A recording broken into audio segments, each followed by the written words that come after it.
ఇప్పుడు దేవుని సన్నిధికి నేనెప్పుడు వచ్చేదను, ఆయన సన్నిధిని నేనెప్పుడు కనబడేదను.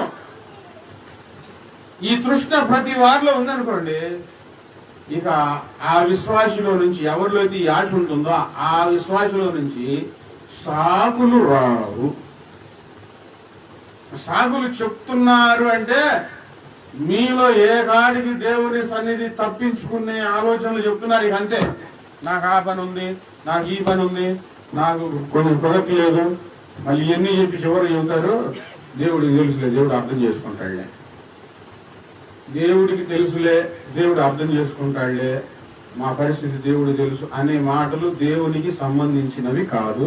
అవి సైతాన్ మాటలు. ఎవరి మాటలు చెప్పండి? ఎవరి మాటలు అవి? సైతాన్ మాటలు. ఆశ ఉన్నవారు ఏంటంటే నేను ఎప్పుడు దేవుని సన్నిధికి వెళ్ళాలి. దేవుని సన్నిధిలో ఏముందండి?